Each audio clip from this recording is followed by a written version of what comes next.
Welcome back, everyone. So much to talk about this week. This is the Schaefer Stock Market Podcast, the podcast that gives you a quick rundown of recent stock market events and then sends you on your way because I know you're busy. You know you're busy, so there's no need for a hold up here. My name is Josh Selway. I am given money by Schaefer's Investment Research to write about and talk about stocks. So that's what I will do, and there's nothing you can do to stop me. Except not listening, I guess. That would probably do it.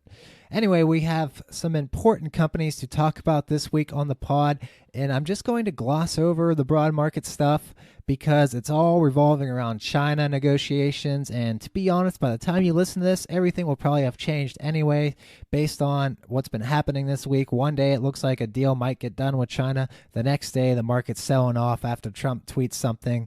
So I'm not even going to try to get into that. Just know that as of right now, stocks are pacing for their worst week of 2019, and tariffs are set to increase on Chinese goods as of Friday. So we'll see what happens next. Who knows? First up, though, for stocks I want to talk about today is Jumia. Jumia is an e-commerce company servicing a number of different countries in Africa. Its ticker is JMIA. Jumia first went public in mid-April, and it has been called the Amazon of Africa, or another article I read called it Africa's first tech unicorn.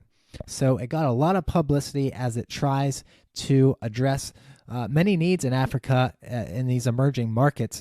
As of right now, it has a market cap around $2 billion or so, and almost all of its revenue comes from third-party sellers, which has been a huge area of growth, obviously, for the real Amazon. If you read the last investor letter written by Jeff Bezos, their CEO, he touched on third-party sellers, and that's been where most of the business has come for Jumia.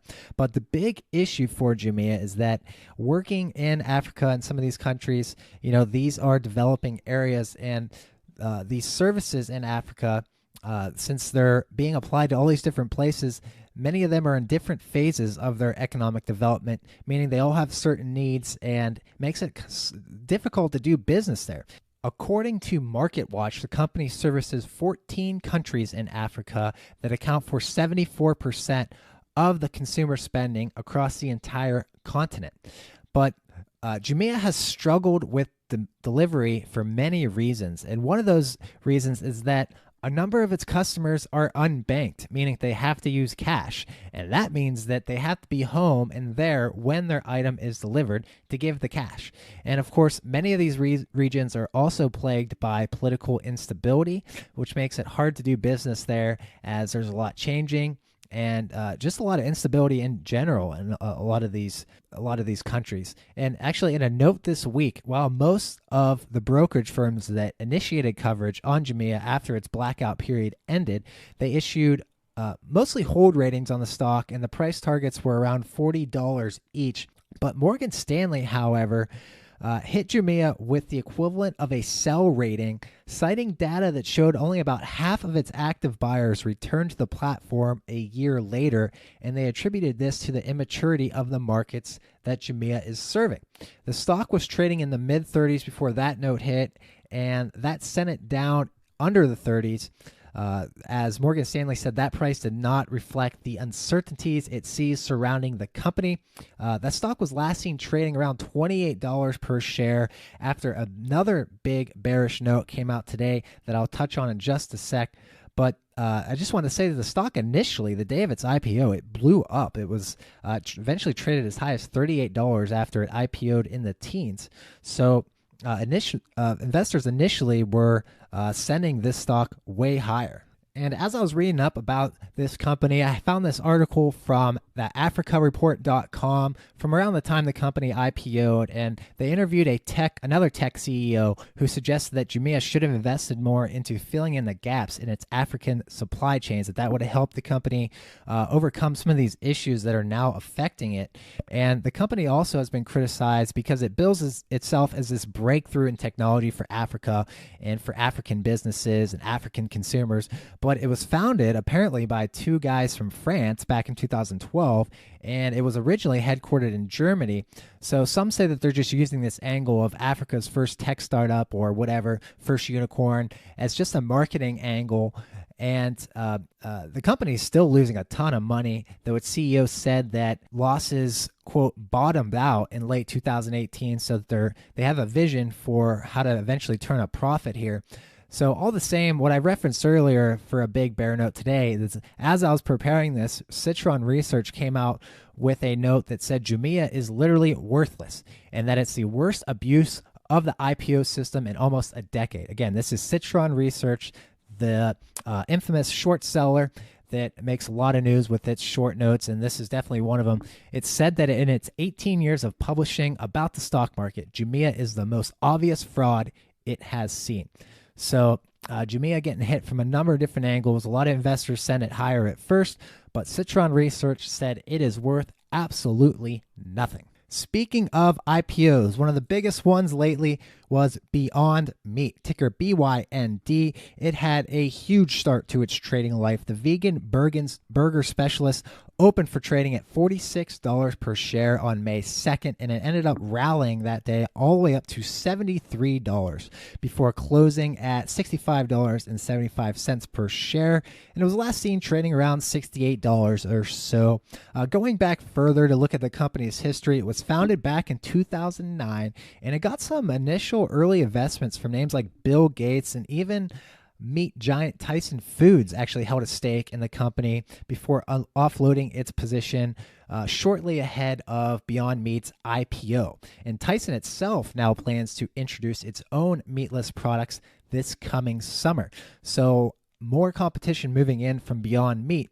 But Beyond Meat pegs itself as the future of protein. It uses plant-based protein and a number of different ingredients in its meat products, and its site features endorsements from people like NBA star and flat earther Kyrie Irving. And Beyond Meat is still expanding its partners and its reach. This week it was announced that Hooters parent Chanticleer, I believe it's pronounced Chanticleer Holdings, will be testing its products at some of its restaurants, though those restaurants will not include Hooters just yet. Some other places where you can find Beyond Meat's products are TGI Fridays, Carl's Jr., and Del Taco. You can also order them online. There's a few different stores you can find them at, but if you're looking online, it depends on where you live. I live in Northeast Ohio, and it is not, surprise, available where I live, so I do not get Amazon Fresh here, but maybe where you live, you can get Beyond Meat delivered to you. But as for the broader response on Wall Street for Beyond Meat, Bernstein weighed in with a very bullish note. They said that they expect the company's sales to surge in the coming years, even forecasting sales up to $2 billion by 2028. And that's compared to just $88 million in 2018. The brokerage firm also suggested that Beyond Meat could have a sizable moat to fend off others that try to enter the plant-based meat space, since manufacturing those products are so complex. So it believes that Beyond Meat could hold off these competitors because it has such a head start on the manufacturing process. So we shall see. Some peg Beyond Meat as just another millennial stock, if you will, that has been boosted by retail investors who are sort of scoffed at by Wall Street experts, but so far it's done well. We'll see in the coming weeks and months when it starts reporting earnings how the company is doing. Now to discuss what is likely the stock of the week, that is Workhorse Group, ticker WKHS. This was one of the biggest stories of the week, and it started with a tweet from President Trump, who said GM was investing some $300 million in Ohio, while it also said that GM was in talks to sell its Lordstown plant, where it used to make the Chevy Cruze before it shut it down earlier this year, to Workhorse Group, a Cincinnati-based electric vehicle producer. Now, it is unclear how the deal will get done and if it will get done, because right now Workhorse employs only around 100 people.